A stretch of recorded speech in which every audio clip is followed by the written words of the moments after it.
Hey you guys, it's Crystal from the Abundantly Blessed Homestead, where we use the wisdom of our ancestors to make amazing, nourishing, delicious meals for our family and grow some of our own food. Today, I am finally making a video about sprouting wheat or any other seed of the earth. I took a poll about 2 weeks ago, and that was the most requested video, so here we go. I do have a little helper this morning. I thought I was going to make this video all by myself, but apparently not. So anyway, we're going to talk about sprouting stuff, okay? It's very, very simple. The gist of it is that you are going to be soaking your seed of the earth with some water. Then we're going to strain the water and allow it to sit for a period of time until it begins to sprout. So you may be asking yourself, what is the difference between sprouting, soaking, and fermenting? So soaking is just a simple overnight soak. Nothing really happens to the phytic acid or the sprouting inhibitors that are on the outside of the seed. Nothing happens to those. It's just a simple overnight soak. Usually your seed of the earth will expand due to the exposure of water, but that's just about it. If you take it a step further and you either choose to ferment or sprout, then we have more things happening. So if you choose to go ahead and ferment it, then you're multiplying the nutrients within that food because it's raw. And so if you ferment it, then not only are you breaking down the phytic acid and the enzyme inhibitors, but you're also getting it ready and you're multiplying the nutrients for your body. If you're doing something like fermenting beans and you don't know how to do that, I do have a video. I'll link it down below on that. When you ferment beans, you're breaking down a lot of the gases and stuff in it that makes you fart, which is great.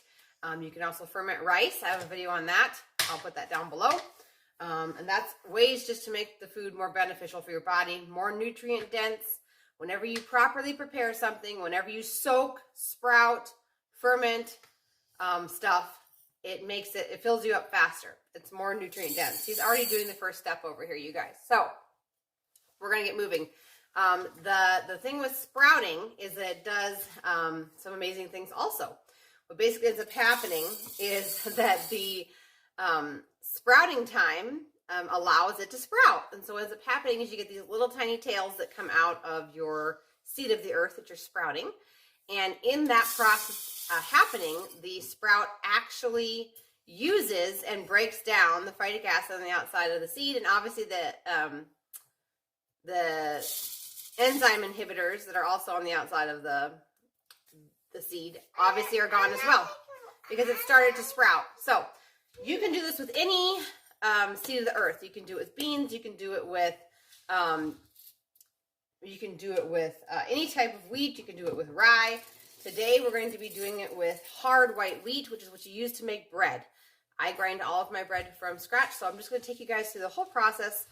I just said I grind my bread. I grind my flour from scratch, and I make my bread from scratch. So I'm going to take you through the whole process of what we do to make the sprouted flour, okay? So all we're doing, and he's already doing it, it's so easy a 3-year-old can do it, is we just have our choice of a glass jar. I have a funnel because there's a little kid doing this, and I have hard white wheat. I will leave a link down below. I buy mine from Azure Standard. You can buy it in bulk or just simple little bags, whatever you need.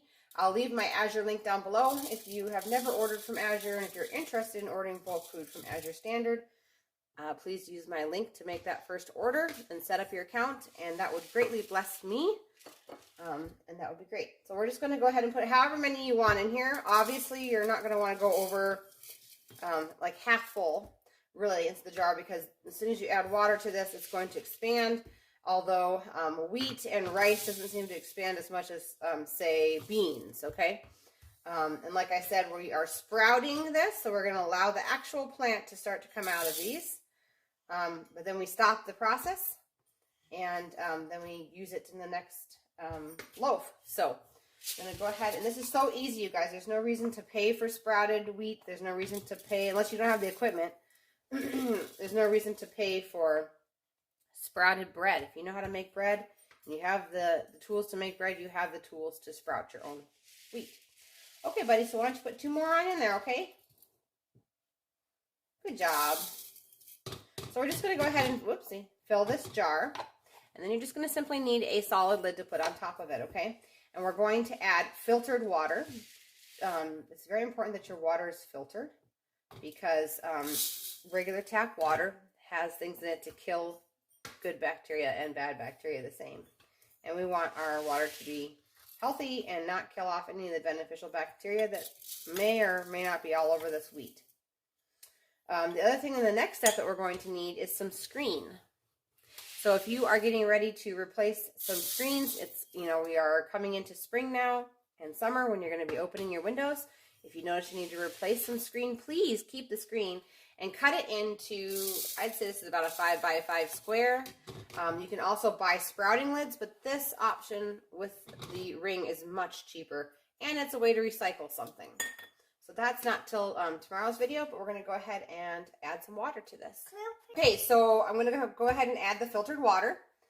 And if you are using something that is going to expand, obviously you're going to want to keep an eye on this. And as your seed of the earth expands and comes above the water, we're going to want to add more filtered water. You want your filtered water to be cool. No, I don't want any more. I don't want any more. Thank you. Put it back in here. We're all done now. You want your filtered water to be cool, regular, just fresh out of your filter, and not warm water. We don't want to activate anything within the seeds. We just want them to soak in regular filtered water on your counter, hopefully away from light. I'm just going to leave it over here next to my knives, and then we will bring you guys back in 12 to 24 hours. If you can go 24 hours, that's great. If you can only go 12, that's fine too. Well, good morning, you guys. It's been 24 hours, so I'm going to show you what the next step is on these sprouted wheat berries. So mine have obviously expanded. This is what they look like. It's okay if some float. It's okay if some sink. It's not a big deal. It's been 24 hours, so what we're going to do is we're going to replace this lid really quick. I'll show you how to do that. Okay, so we're just going to unscrew this lid. We're done with this solid lid right now. We're going to take our cleaned chunk of screen, or if you want to invest in some sprouting lids, go ahead. I just had an old screen door that I was replacing and was able to clean up the screen and use it for this purpose. So this is about a 4.5 by 4.5 square, 5 by 5 square. I'm using a wide mouth jar. You wouldn't necessarily have to, although it's easier to get the berries out afterwards. I'm going to go ahead and take a wide mouth ring, canning ring. And I'm just going to push it down on top.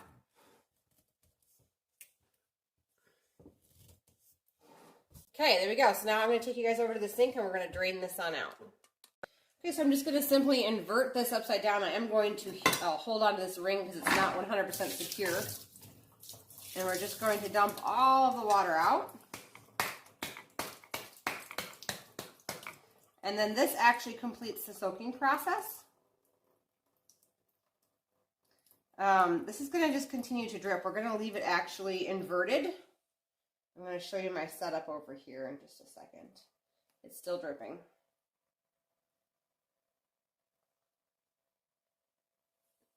Ignore my dirty dishes just past my hand here. It's hashtag mama life. Okay. And I actually do have this metal rack. You guys can probably see it at the very, very bottom of your screen. Sometimes I do just set it on top of it like this, off to the side. But obviously the risk to letting it drain like this is that, you know, someone might turn on the water and start filling up the sink, and you would get, you know, some nasty, dirty water in with your wheat berries. So let me show you what I'm going to do instead.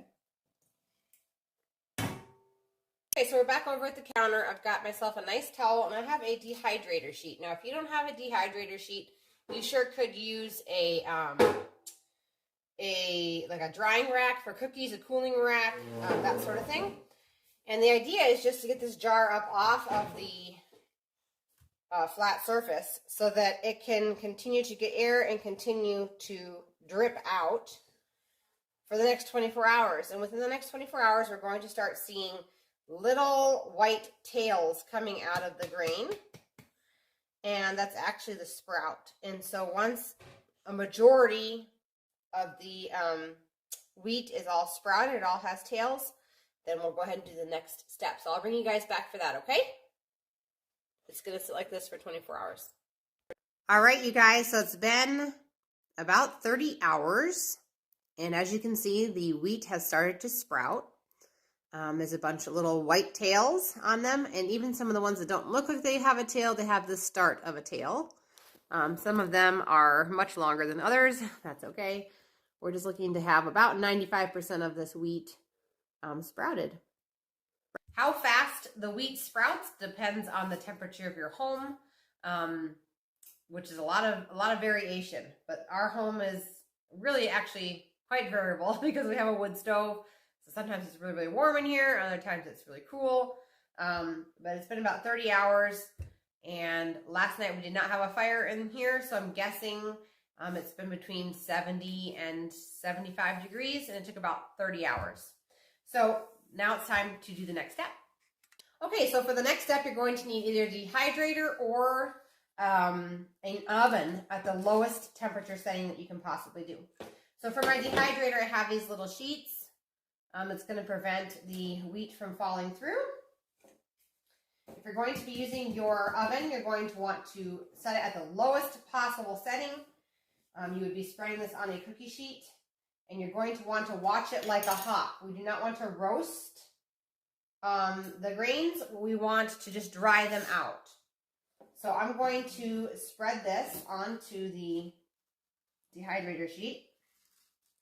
And I'm going to keep on filling my sheets. You want a single layer here. I'm going to fill my sheets and I'll bring you guys right back. One thing I did want to mention is I ran out of the plastic liners. So I actually used my silicone liner. That will work just fine as well for the dehydrator. So we're going to go ahead and plug this in and set the dehydrator to 135 degrees. And this is going to run a few hours, and then I'll bring you guys back when they're dry.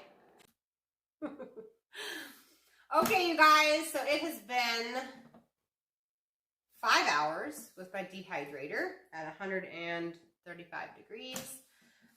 Basically, you want to let this cool, and then you're going to test it. And if after it's cooled it still feels dry, then this is ready to store. And this can store indefinitely in this state because essentially they're just sprouted wheat berries. And so once this is completely cool and we do another moisture check where it does feel dry indeed, then this can be moved to an airtight container, like a Ziploc bag or a glass jar. And then these are going to be ready to grind with your grain grinder whenever you're ready to use them. So that is all there is to sprouting wheat, you guys. I'm going to be putting out some more videos on making things like sprouted tortillas, sprouted bread, that sort of thing. So if you're interested in that, go ahead and subscribe to the channel. Give this video a thumbs up. If you have something specific that you'd like me to make a video about, please comment down below, and I'll do my best to bring that content to you. Thank you so much for watching, and we'll see you guys in the next one.